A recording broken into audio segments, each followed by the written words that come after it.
No, he's good like that. Yeah. So I wanted this conversation just to be a little bit like, because I was like, you're my only guest that I'm doing like another conversation with from season 1. You were the one that got picked out of all the conversations, and I wanted to make it actually really special for you. And so I have a surprise for you that I'm bringing into this conversation. So let's see if I can do this correctly. Okay. So I think you might know this person. I'm not quite sure, but we'll see.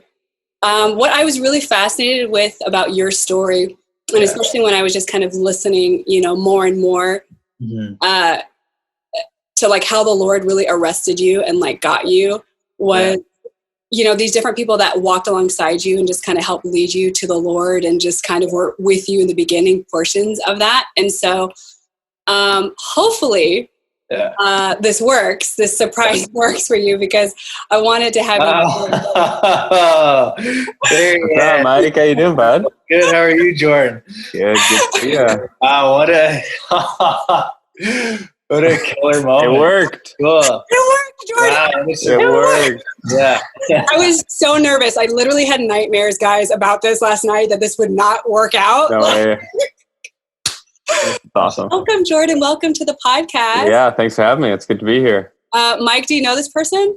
Absolutely. This is the guy. This is my captain. So. Okay, so tell us, Mike, how did you meet this person that just hopped into this? Yeah. So Heywood. I met Heywood in Merrimack, in like near Boston. We were playing hockey together, D1 college in Hockey East, and he was my captain at the time.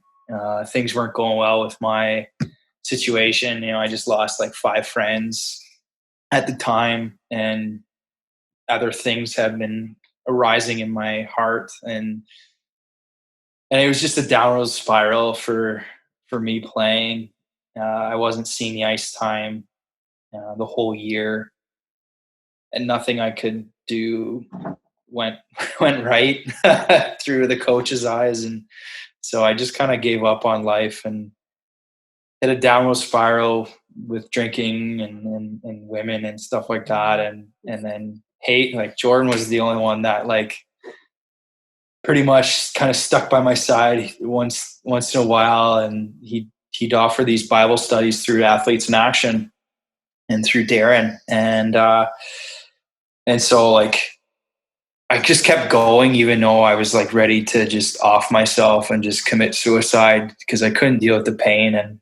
And then one drunken night I was at the Bible study, and it was like Jordan said, he said to me, like, God has made everything you love. And it just like a light bulb went off. And so I wanted to see if this was to pursue this a bit more. And so he showed me his church and kind of brought me alongside him. So, yeah. Wow. Yeah. Yeah. Well, Jordan, I want to hear your side of the story. And just thank you for being so gracious. Like, Jordan was super excited. I totally did some weird private investigator. Yeah.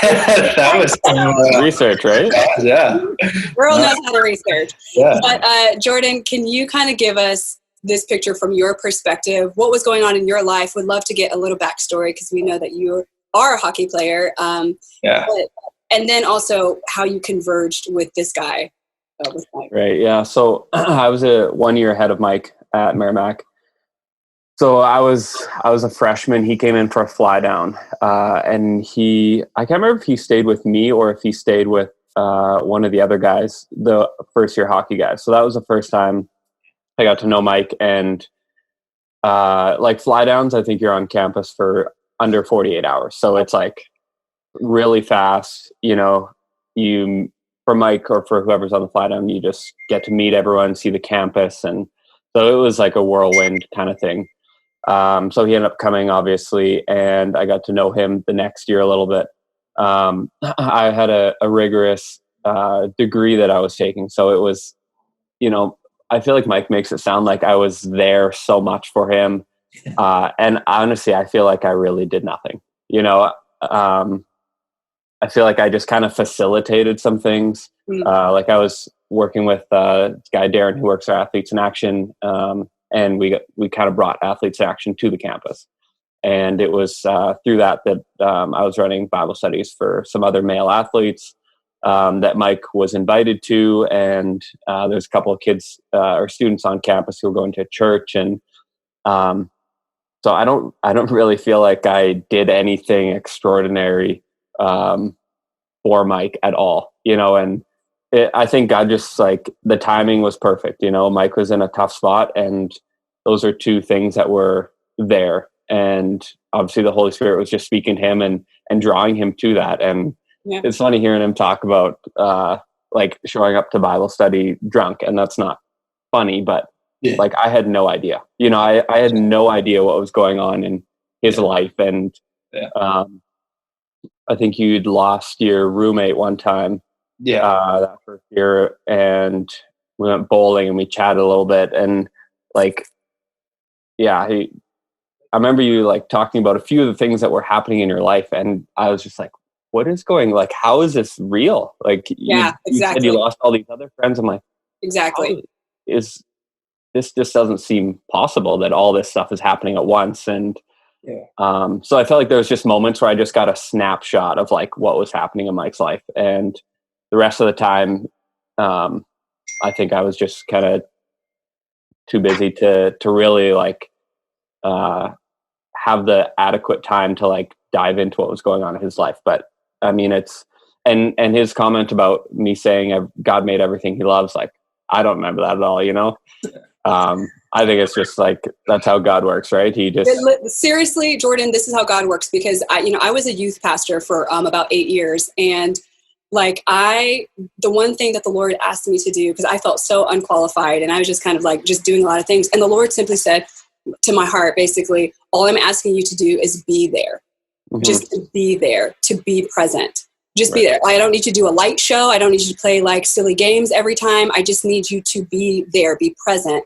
And and basically Holy Spirit will do the rest. Right. And so I feel like with your story, Jordan, like that kind of to me lines up with the Lord's MO. It's like he kind of positions us, but he was already preparing Mike's heart. But you, like, even though you were on your grind and you were doing like a ton of other things, you were still like pliable and yielded to the Lord. Like the Lord was just like, good, I can use Jordan. Just do it. Just say hi to this kid. Just, and you had no idea. Like, I forget half the things I tell people. I mean, unless it's recorded, like I honestly, they'll be like that one thing, isn't that funny though? It's like the one thing that impacts someone's life.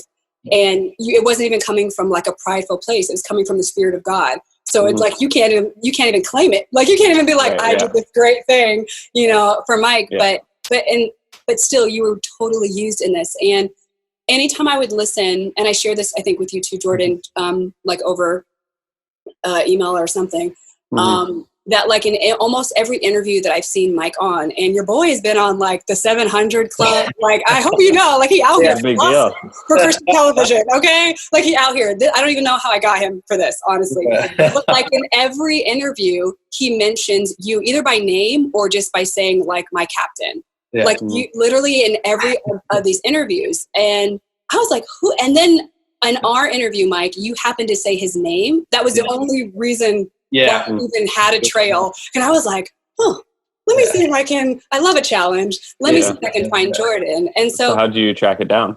That's easy. Number one, I'm a woman. So that's like, you guys, please. This is like amateur. This is child's play, guys. And plus we have Instagram and Facebook. Child's play. This is fair enough.